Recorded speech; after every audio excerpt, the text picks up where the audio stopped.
Hello student, welcome to my YouTube channel math classes going done. तो दोस्तों, इस video में हम चक्रवृद्धि ब्याज के सवालों को हल करेंगे। पहला और दूसरा सवाल को सॉल्व करेंगे। तो चलिए वीडियो को शुरू करते हैं। क्वेश्चन नंबर 1 है 3,000 रुपये का 10% वार्षिक ब्याज की दर से 2 वर्ष का चक्रवृद्धि ब्याज ज्ञात कीजिए। चक्रवृद्धि ब्याज ज्ञात करने के लिए एक सूत्र का जरूरत होता है। उस सूत्र से हम हल करेंगे, इसी सूत्र से हम सॉल्व करेंगे। तो मूलधन को P से दर्शाते हैं, मिश्रधन को A से, दर को R से, समय को N से। मिश्रधन बराबर मूलधन ब्रैकेट में 1 प्लस दर बटे में 100 ऊपर समय। इसका इंग्लिश में सूत्र है A बराबर P ब्रैकेट में 1 प्लस R बटे में 100 ऊपर N। तो चलिए वीडियो को शुरू करते हैं और क्वेश्चन को सॉल्व करते हैं। सबसे पहले सूत्र लिखेंगे A बराबर P ब्रैकेट में 1 प्लस R बटे में 100 ऊपर N। उसके बाद लिखेंगे यहाँ पर मूलधन। मूलधन कितना दिया है सवाल में? मूलधन कितना दिया है? 300 रुपये। तो यहाँ पर लिखेंगे 300। उसके बाद लिखेंगे दर। दर कितना दिया है? 10%। तो 10% लिखेंगे। उसके बाद समय लिखेंगे। समय कितना दिया है? 2 वर्ष। तो 2 वर्ष लिखेंगे। उसके बाद चक्रवृद्धि ब्याज बताना है, तो लिखेंगे चक्रवृद्धि ब्याज। चक्रवृद्धि ब्याज बताना है। तो यहाँ पर मूलधन बराबर 300, ए को बोलते हैं मिश्रधन। तो मिश्रधन बराबर P के जगह पर लिखेंगे 300। ब्रैकेट देंगे 1 है तो 1 लिखेंगे। R के जगह पर 10% लिखेंगे। उसके बटा में 100 लिखेंगे। N के जगह पर लिखेंगे 2 वर्ष, ऊपर 2 वर्ष लिखेंगे। फिर लिखेंगे A बराबर, ये 300 है तो 300 लिखेंगे।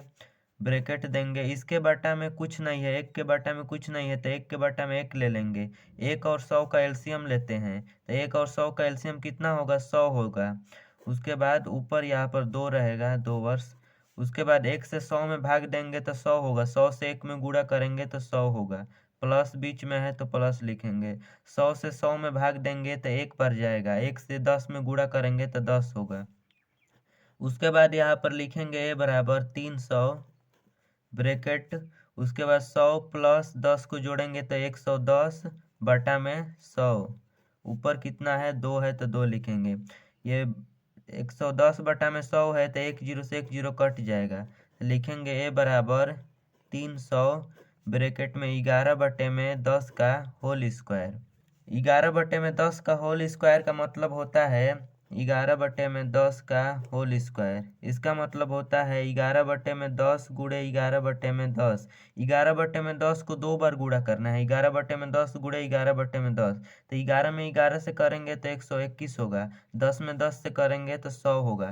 तो यहाँ पर लिखेंगे 300 गुणे 11 बटे में 10 गुणे 11 बटे में 10। उसके बाद लिखेंगे 300 गुणे 11 में 11 से करेंगे तो 121 होगा। 10 में 10 से करेंगे तो 100 होगा। डबल जीरो से डबल जीरो काट देंगे तो यहाँ पर बचेगा 3। 3 गुणे 121। 3 से गुणा करना है 121 में, तो गुणा करेंगे।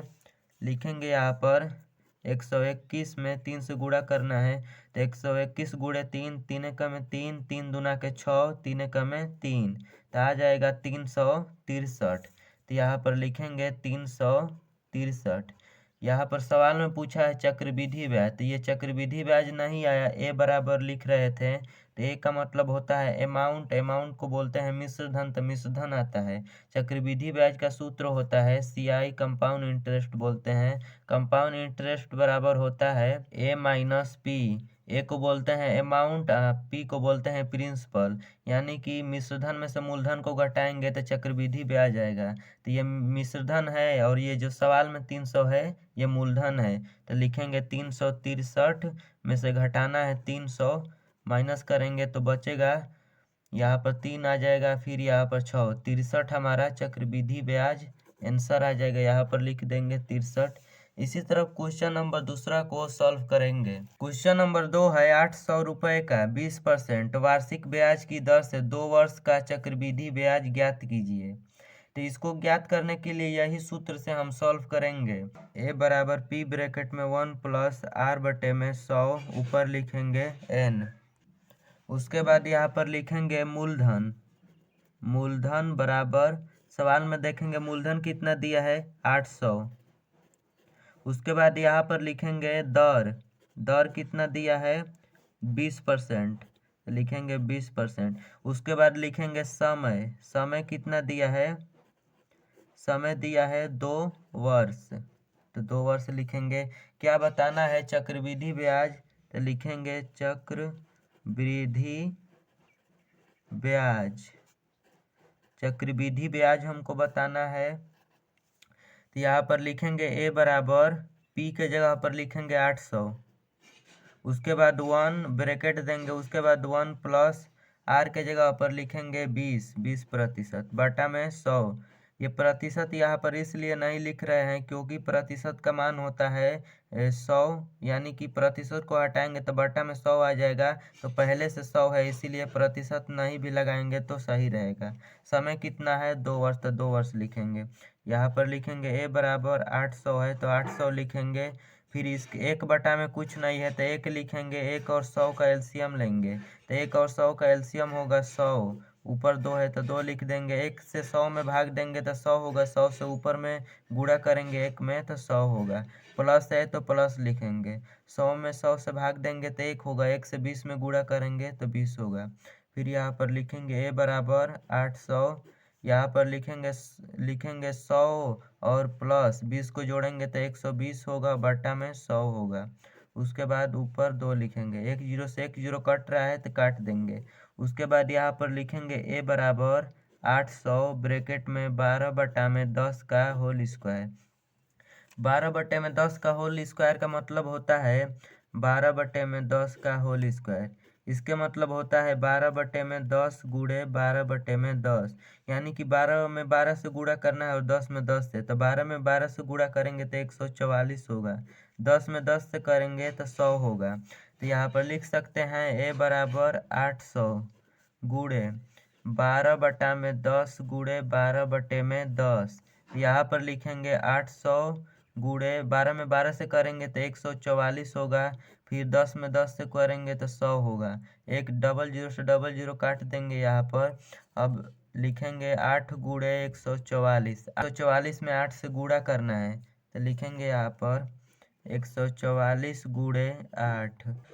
8 से 4 में करेंगे तब 8 चौके 32, 32 लिख देंगे। उसके बाद 3 हासिल है। फिर 8 में 4 से करेंगे तो 8 चौके 32, 3 35, 35 के 5 3 हासिल, 8 कमे 8, 8 3 11। यहाँ पर कितना आ जाएगा 1152।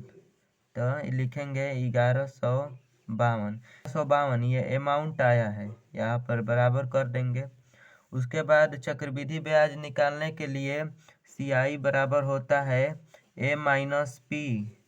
तो उसके बाद 1100 में से 1152 में से हम 800 घटाएंगे। तो यहाँ पर घटाएंगे तो लिखेंगे यहाँ पर 1152 में से 800 घटाना है, तो यहाँ पर 2 उतर जाएगा, यहाँ पर 5, फिर 11 में से 8 जाएगा तो बचेगा 3, 352 हमारा आंसर आ जाएगा। तो यहाँ पर लिख देंगे 352 इज द करेक्ट आंसर।